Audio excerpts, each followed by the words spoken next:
Un saludo para todos los que están conectados. Soy la doctora Ailén Pérez Barreda, cardióloga del Departamento de Imagenología del Instituto de Cardiología y Cirugía Cardiovascular.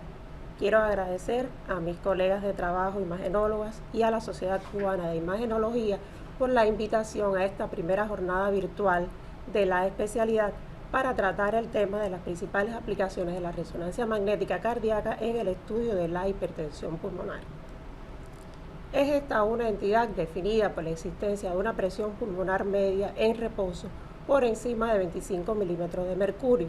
No obstante, la sexta reunión mundial de hipertensión pulmonar realizada en el 2018 bajó estos valores a 20 milímetros de mercurio.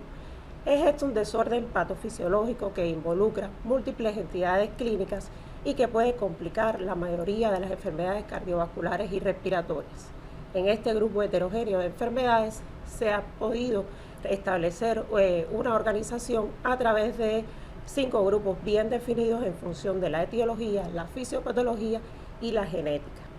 No obstante, a lo largo de la conferencia trataremos de ver este tema de la resonancia magnética cardíaca, pero de una manera global, aunque con algunas especificidades. No hay duda que es la ecocardiografía, la técnica inicial que vamos a utilizar en la evaluación de los pacientes cardiovasculares. Sobre la base de ella es que se establecen las primeras pistas que nos pueden aportar una idea de que las presiones pulmonares están elevadas. Por ejemplo, la dilatación de las cavidades derechas, el aplanamiento sistólico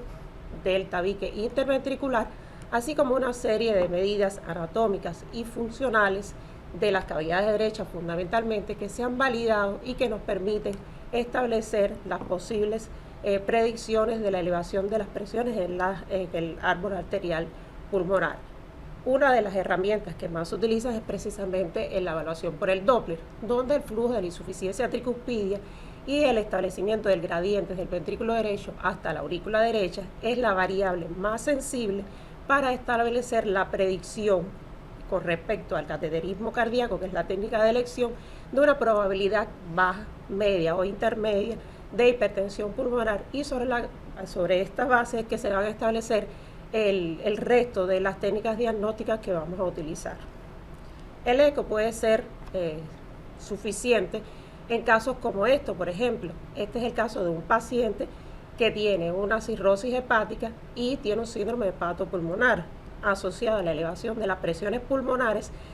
Se encuentra que existe un chum intrapulmonar, lo cual se puede confirmar por el uso de una solución salina agitada que confirma la presencia de este cortocircuito. En este segundo caso tenemos el caso de una paciente que tiene una elevación de las presiones pulmonares, pero secundario a una valvulopatía mitral como es la estenosis mitral. El tercer caso, por ejemplo,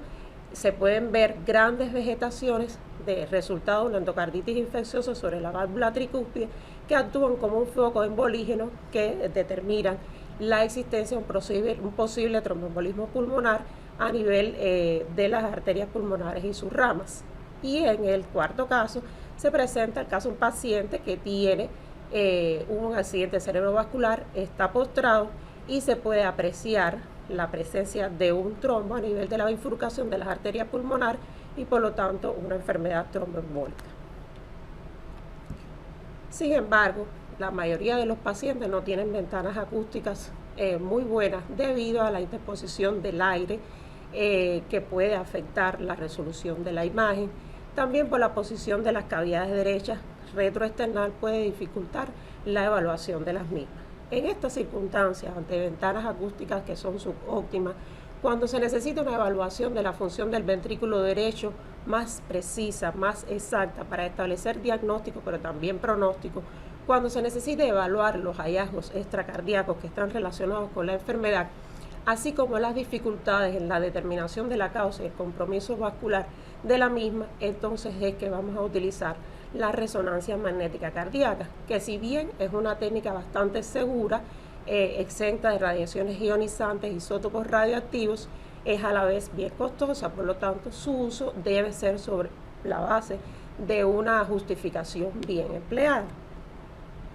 Trataremos de abordar precisamente los protocolos que utilizamos para la adquisición de la secuencia, tanto en el diagnóstico como durante el seguimiento de los pacientes, qué indicaciones clínicas tiene la resonancia magnética en el paciente con hipertensión pulmonar, así como sus aplicaciones en el diagnóstico, en la definición de la etiología, evaluación de la severidad en el pronóstico y en la respuesta terapéutica. La imagen del parénquima pulmonar en las imágenes de resonancia magnética cardíaca no suele ser muy buena debido a la baja densidad de protones, pero además a las numerosas interfaces tejido-aire que se presentan. Sin embargo, la resonancia magnética cardíaca va a ser la técnica de elección cuando vamos a evaluar la repercusión funcional sobre el corazón que tiene la hipertensión pulmonar, debido a que es la técnica de elección en la evaluación de la función ventricular, en la evaluación de los volúmenes ventriculares, la fracción de eyección y la masa cardíaca a través de diferentes herramientas que cuenta la técnica para ello,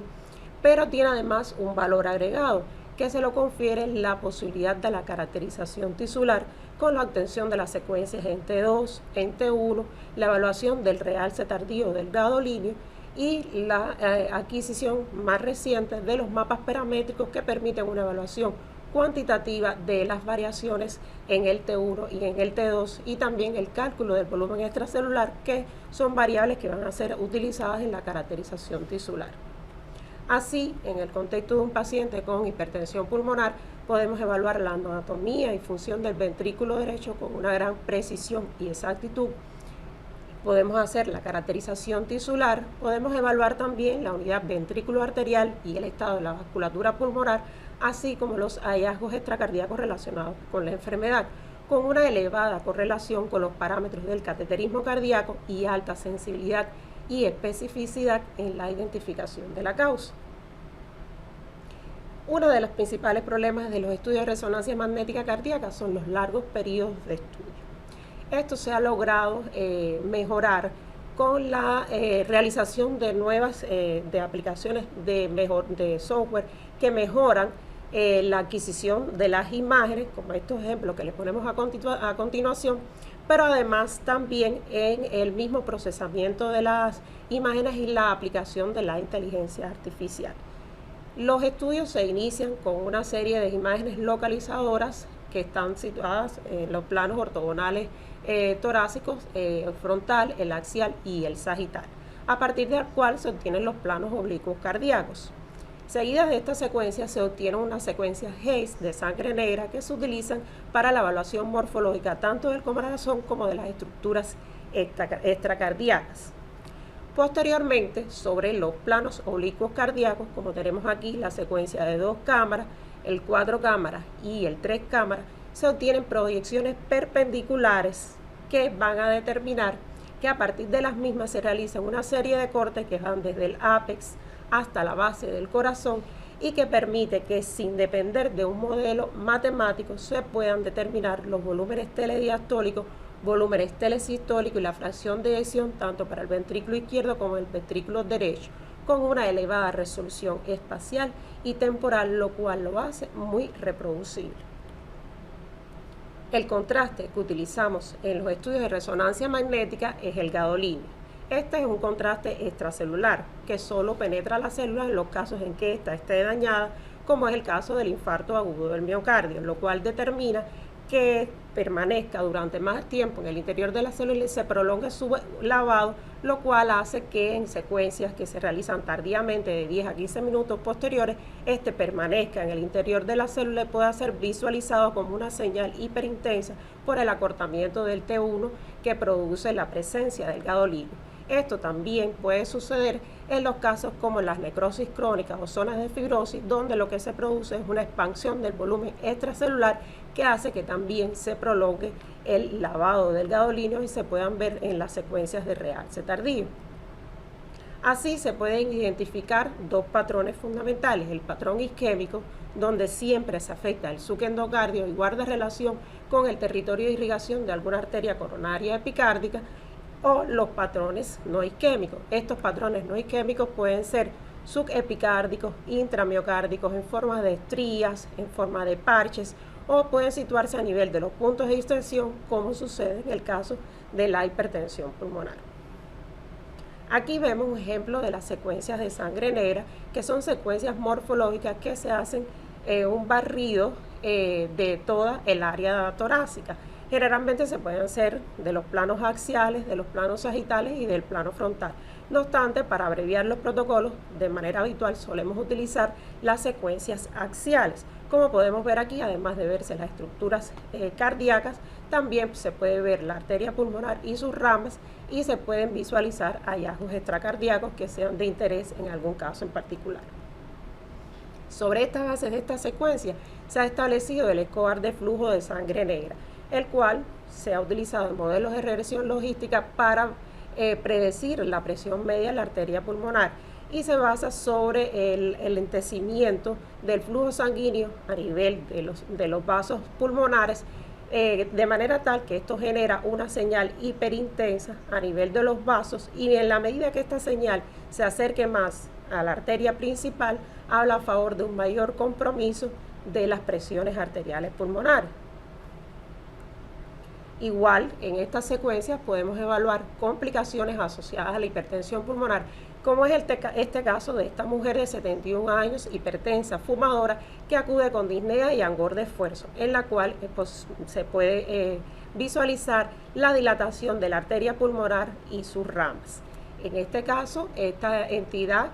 suele acompañarse de otras complicaciones que justifican los síntomas que tiene esta paciente, como por ejemplo la presencia de isquemia y angina asociada a la compresión del tronco de la coronaria izquierda. Son pacientes que suelen tener además tos pertinaz, neumonías a repetición. Es importante buscar en ellos la posibilidad de una disección pulmonar, y también se puede encontrar debido a las zonas de éstasis la presencia de trombos, que entonces agravan el cuadro porque le añaden además la posibilidad de una enfermedad tromboembólica. Aspectos estos que debemos tratar de buscar en pacientes como este. Ahora, específicamente en la evaluación de la función ventricular, cuando entramos al ventrículo derecho, este tiene sus particularidades. Tiene una característica de que, bueno, no tiene un eje de simetría, su estructura es tripartita, lo cual lo hace diferente a los modelos que se han creado del ventrículo izquierdo. Este ventrículo derecho, además, característicamente tiene una masa menor que la del ventrículo izquierdo, soporta un volumen mayor que el mismo, su fracción de eyección es menor, aunque el volumen latido debe ser igual al del ventrículo izquierdo. Aquí vemos un eje largo del ventrículo derecho, la secuencia de esta secuencia de cine. Podemos ver aquí el 4 gamma, la aurícula derecha, ventrículo derecho, ventrículo izquierdo, la aurícula izquierda, y en esta línea se traza el eje que nos permite obtener esta imagen del ventrículo derecho. Acá tenemos un tracto de salida del ventrículo derecho con la válvula pulmonar y la arteria pulmonar, y en esta imagen podemos visualizar tanto el tracto de entrada como el tracto de salida y el cuerpo del ventrículo derecho. Este ventrículo está preparado para soportar mayor la isquemia, tiene un menor consumo de oxígeno, pero las resistencias pulmonares, como sabemos, son mucho menores que las resistencias sistémicas. De manera tal que cuando estas se elevan, este ventrículo se convierte en un barómetro del estado de la salud cardiovascular en la hipertensión pulmonar, porque como resultado del incremento de las presiones en la arteria pulmonar, inicialmente aparece una hipertrofia compensadora, lo cual determina que aumente la masa del mismo, y luego este se va a dilatar entrando en una fase de descompensación. Por lo tanto, la determinación de su volumen telediastólico, el telesistólico, el volumen sistólico y la fracción de eyección y la masa son variables de gran importancia y que las vamos a obtener con una gran reproducibilidad en los estudios de resonancia magnética. Les presento aquí el caso de un paciente de 31 años de edad con antecedentes de asma bronquial. Acude a cuerpo guardia con un cuadro de angor que fue interpretado como un síndrome coronario agudo. En el electrocardiograma aparece, además de un eje a la derecha, ondas T negativas de V1 y V3. Sin embargo, no eran isquémicas, su ergometría fue negativa. Se hace una gammagrafía para detectar isquemia, que fue negativa también. Tiene una hemoglobina que está alta, y en la ecocardiografía se informa una presión sistólica en la arteria pulmonar de 89 milímetros de mercurio con una presión media de 48 milímetros de mercurio. En las secuencias de cine podemos evidenciar cómo está aumentada la pared del ventrículo derecho, la pared anterior específicamente mide 10.6 por encima de 5, ya pasa el nivel de la normalidad, pero además se puede apreciar el incremento de la trabeculación que tiene el ventrículo derecho. Cuando realizamos sobre estas secuencias de eje largo y obtenemos los ejes cortos que van desde el ápex hasta la base del ventrículo, es posible apreciar, además de la dilatación de las cavidades derechas, el movimiento bamboleante que tiene el tabique interventricular. En este caso, lo que se produce es un aplanamiento sistólico del mismo como respuesta a la sobrecarga a que están sometidas las cavidades derechas. Así se puede apreciar la sincronía en la contracción de ambos ventrículos, pero además se puede establecer el índice de excentricidad que divide el diámetro obtenido de manera paralela al septum interventricular con el diámetro perpendicular del ventrículo izquierdo, perpendicular al tabique interventricular, y sobre esta división se establece un valor que va a ser patológico cuando este es mayor o igual a 1,1. De este paciente obtuvimos sus valores y, como podemos ver, la fracción de eyección del ventrículo derecho ya comienza a caer. Sobre estas secuencias vamos a ver que se van a obtener variables que van a ser utilizadas también en modelos de regresión y que han sido utilizadas para predecir la presión estimada a nivel de la aurícula, a nivel del tronco de la arteria pulmonar, como por ejemplo la estimación de la masa ventricular derecha y el cálculo del índice de masa ventricular, donde se divide la masa del ventrículo derecho entre la masa del ventrículo izquierdo. Cuando este es mayor que 1 es patológico. De igual manera se puede determinar el ángulo interventricular septal, que cuando este es mayor de 160 grados indica que hay un mal pronóstico en este paciente que tiene una hipertensión pulmonar, con niveles de sensibilidad y especificidad que, como podemos ver, son bastante aceptables. Nuestro paciente del que hemos estado hablando, después de la administración del gadolínio, se obtuvieron las secuencias para evaluar la presencia de realce tardío del mismo. Como podemos ver, el miocardio de manera general se presenta negrito, que es lo normal, pero a nivel del sitio de inserción en el septum, en la zona de inserción del ventrículo derecho con el ventrículo izquierdo, existen zonas hiperintensas en relación con la presencia del gadolínio a ese nivel por fibrosis en las mismas. Estas áreas de realce tardío del gadolínio en los puntos de inserción, si bien nos hablan de que hay un incremento de las presiones a nivel de las cavidades derechas del corazón, hasta ahora no se ha podido validar que tengan una implicación en el pronóstico de los pacientes. Resulta también importante en el protocolo de los pacientes con hipertensión pulmonar la evaluación de la función global y de la unidad ventrículo-arterial mediante las secuencias de contraste de fase. Estas secuencias es importante decir que son imprescindibles en los pacientes con cardiopatías congénitas. A través de ellas vamos a obtener el volumen sistólico tanto en la aorta como en la arteria pulmonar. Así podremos calcular el gasto cardíaco y la relación entre el flujo pulmonar y el flujo sistémico mediante las curvas que pueden ver en esta diapositiva. Estas secuencias van a ser importantes también para evaluación de las insuficiencias valvulares, y específicamente en el caso de la válvula pulmonar son las secuencias más importantes que vamos a utilizar por encima de la ecocardiografía para evaluar la insuficiencia de esta válvula. Aquí les pongo el ejemplo de un paciente operado de una tetralogía de Fallot que tiene una insuficiencia pulmonar residual, que mediante las secuencias de contraste de fase se pudo determinar que existe una fracción de regurgitación, como lo pueden ver, es todo este flujo que está por debajo, de 63,3%, ya por encima del 50% habla de severidad de la insuficiencia pulmonar. Con estas secuencias también de contraste de fase, que siempre establece unas imágenes de magnitud y las de fase, estas son las de magnitud, se puede establecer también el índice de pulsatilidad. Este establece una relación entre el área mayor en sístole a nivel de la arteria pulmonar menos el área menor en diástole dividido entre el área menor en diástole por 100.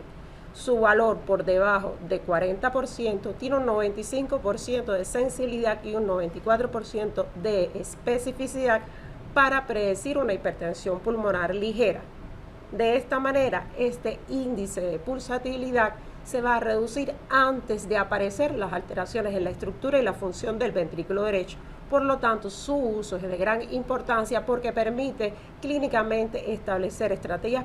precoces antes de que se aparezcan las alteraciones en la función del ventrículo derecho. Aquí hay un ejemplo en el cual está el paciente normal, está el paciente con una hipertensión pulmonar ligera, en el cual el índice de pulsatilidad ya ha caído, está en 0.32, sin embargo la fracción de eyección del ventrículo derecho está todavía en 50%, y el paciente con una hipertensión pulmonar severa, donde además de la caída del índice de pulsatilidad, ya existe también una caída de la fracción de eyección del ventrículo derecho, que ya por supuesto es menos reversible y tiene implicaciones clínicas en el pronóstico de este paciente.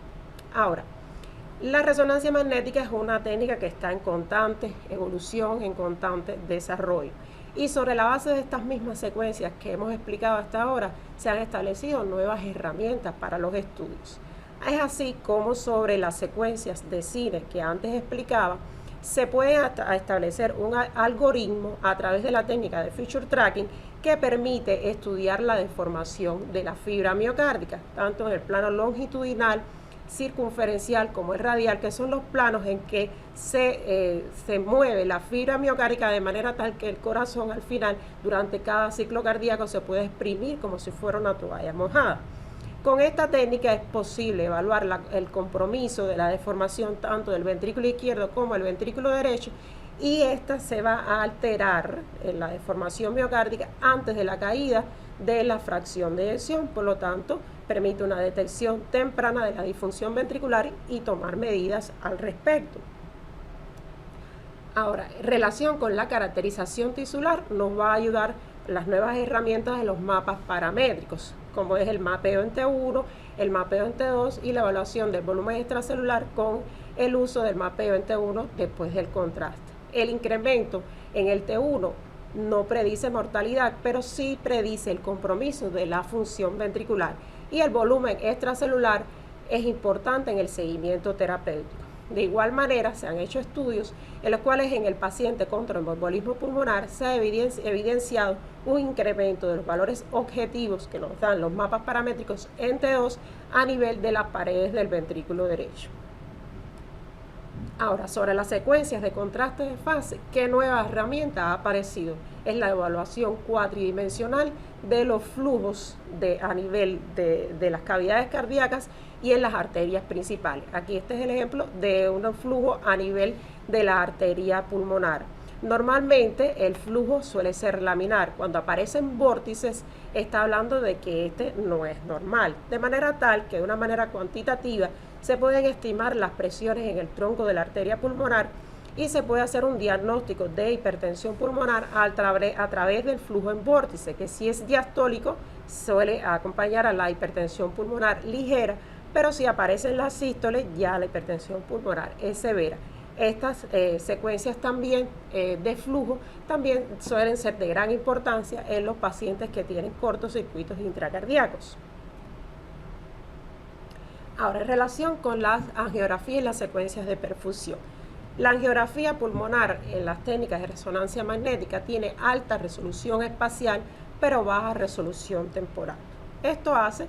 que se pueda utilizar en las arterias pulmonares y en los sistemas venosos en la evaluación de la información anatómica sobre todo. En el caso de las secuencias de perfusión es al revés. Tienen baja resolución espacial pero alta resolución temporal y permiten la evaluación más funcional a nivel del capilar. La angiografía pulmonar y las técnicas de perfusión han demostrado tener una adecuada correlación con la tomografía y las imágenes de gammagrafía miocárdica. Estas pueden hacerse con y sin contraste y pueden ser útiles en el caso de las embarazadas, en los pacientes con contraindicaciones para reutilizar contrastes iodados en los niños y jóvenes para evitar las exposiciones repetidas a las radiaciones, aunque por sus aplicaciones actuales solo se emplea de una manera limitada en centros especializados. Sin duda, de las variables que hemos hablado hasta ahora, existen un grupo de ellas que tienen una gran importancia pronóstica en la hipertensión pulmonar y que son las estándar evaluadas mediante la resonancia magnética cardíaca, como por ejemplo el volumen de fin de diástole del ventrículo derecho, el volumen sistólico del ventrículo derecho también, la función del ventrículo izquierdo, donde el volumen de fin de diástole del mismo también tiene una importancia pronóstica, el deterioro de la fracción de eyección del ventrículo derecho, la expresión de la interdependencia ventricular a través de las herramientas que ya hablamos, la aurícula derecha dilatada y la presencia de derrame pericárdico. Todos estos han sido evaluados como los factores pronósticos más importantes en la predicción del empeoramiento clínico del paciente con hipertensión pulmonar, pero también en la mortalidad, como podemos ver en este metaanálisis recientemente publicado que evaluó 1938 pacientes con hipertensión pulmonar, donde sobresale la fracción de eyección del ventrículo derecho como el elemento pronóstico de mayor importancia y que es la resonancia magnética precisamente la técnica más exacta y precisa para evaluarla y a la vez más reproducible, lo cual hace que ésta sea bien validada para utilizarla como endpoint en los ensayos clínicos que puedan probar estrategias terapéuticas en el tratamiento de la hipertensión pulmonar. Aquí tenemos el ejemplo de una mujer de 48 años de edad que tiene el antecedente de una comisurotomía mitral quirúrgica hace 31 años. Tiene un antecedente también de una fiebre reumática y una enfermedad de Parkinson. En estas secuencias de cine, aquí vemos el 2 cámara, el 4 cámara, el 3 cámara y los ejes cortos, podemos evidenciar la atracción de los velos que existe a nivel de la válvula mitral, lo cual limita la apertura de la misma, presencia de una estenosis mitral que es reumática porque afecta sobre todo el borde libre de las válvulas. A consecuencia de ello se han dilatado las cavidades izquierdas, como podemos ver, y se puede apreciar el movimiento bamboleante del tabique interventricular, lo cual está expresando que existe una sobrecarga de presión en las cavidades derechas del corazón. Estas secuencias son las de realce tardío y en ella vamos a apreciar, como hablábamos antes, la presencia de realce tardío del gadolíneo en los sitios de inserción inferosectal entre el ventrículo derecho y el ventrículo izquierdo, expresión de la sobrecarga sistólica y del incremento de las presiones a nivel del árbol vascular pulmonar. Este es otro caso de una mujer de 78 años que acude con un cuadro de aumento de volumen en el cuello, con un bocio multinodular. Se le hace una biopsia sospechosa de malignidad en un ganglio cervical positivo de células neoplásicas. Y en el ecocardiograma se observa una imagen tumoral en el ventrículo derecho, además de un derrame pericárdico ligero, y es enviado para realizarle una resonancia magnética. Este es un ejemplo en el cual vamos a evidenciar la integralidad de la técnica, porque no solo vamos a estar viendo un paciente con una hipertensión pulmonar, sino que vamos a definir la etiología de lo que está pasando. Estas secuencias de sangre negra en cortes axiales nos permiten determinar hallazgos extracardíacos que, si bien han visto en la medida que han corrido los cortes, existe un derrame pleural bilateral que es más marcado en el hemitórax derecho. Existe un tiroides aumentado, heterogéneo, con un discreto crecimiento endotorácico, con compresión de la tráquea a nivel cervical. Se evidencia también una adenopatía cervical, un hígado con una imagen hiperintensa en el lóbulo derecho y además en el cuerpo vertebral dorsal existe imagen hiperintensa redonda. Son todas estas hallazgos extracardíacos que encontramos en un estudio de un protocolo de resonancia magnética cardíaca y que van a ayudar a la evaluación integral de esta paciente. En las secuencias de CIRE que se le hace, aquí tenemos el de 4 cámaras, el ventrículo derecho con el tracto de salida y las secuencias de eje corto. podemos apreciar la dilatación de las cavidades derechas, tanto del ventrículo derecho como de la aurícula derecha, la presencia de una zona hipointensa a nivel de la válvula tricúspide por el déficit en la coaptación de la misma debido a la dilatación del anillo, pero además por el efecto mecánico que genera esta imagen heterogénea que se encuentra situada a nivel del ventrículo derecho con bordes irregulares y que protruye hacia el tracto de salida del ventrículo derecho metiéndose a nivel de la arteria pulmonar. En esta imagen pueden ver el aplanamiento sistólico que hay del ventrículo derecho, expresión de que hay una sobrecarga sistólica del mismo a consecuencia del efecto mecánico obstructivo que genera esta masa en el tracto de salida del ventrículo derecho. En las secuencias de Cine, como podemos ver, esta imagen tiene una característica de ser isointensa heterogénea. Los estudios de resonancia magnética cardíaca, una de las principales ventajas es precisamente que permiten la caracterización de los tejidos, como habíamos hablado antes. Así se realizó la caracterización de esta masa tumoral que vimos en el ventrículo derecho, donde la secuencia en T1 suele ser isointensa, la secuencia de T1 con saturación grasa, isointensa también. En el T2 STIR se ve que es hiperintensa, heterogénea. Se realiza la perfusión del primer paso del gadolinio, donde podemos ver que existe una perfusión de la misma más tardía, y en el realce temprano se puede apreciar la presencia de realce tardío del gadolinio que es heterogéneo, al igual que en las secuencias que se hacen más tardías. Estas se hacen a los 5 minutos y esta entre los 10 y 15 minutos, lo cual evidencia la presencia de fibrosis a nivel de esta zona y la perfusión del primer paso, por supuesto, la vascularización del tejido. Con estos resultados, con tablas que se han validado para ello, se puede llegar a la conclusión de que estamos ante la presencia de un tumor cardíaco maligno, probablemente metastásico, con compromiso hemodinámico porque establece una obstrucción en el tracto de salida del ventrículo derecho, con insuficiencia tricúspide moderada por el efecto mecánico genera y además derrame pericárdico ligero, validando de una manera integral las aplicaciones que puede tener la técnica para poder brindar una información diagnóstica y pronóstica en un caso en particular. Así, mensajes importantes que nos podemos llevar es que en casos de duda diagnóstica inicial, con la ecocardiografía, la resonancia magnética cardíaca tiene una alta sensibilidad y alto valor predictivo negativo para diagnosticar la hipertensión pulmonar.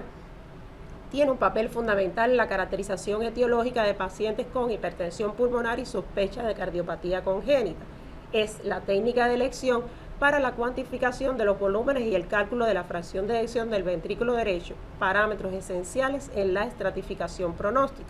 No solo estudia el ventrículo derecho, sino la unidad ventrículo arterial y la interdependencia ventricular, lo que permite caracterizar fisiopatológicamente la enfermedad con mayor profundidad. Los avances en el desarrollo de nuevas secuencias y la adquisición ultra rápida permitirán universalizar su uso, ahora limitado por la disponibilidad y la duración de los estudios.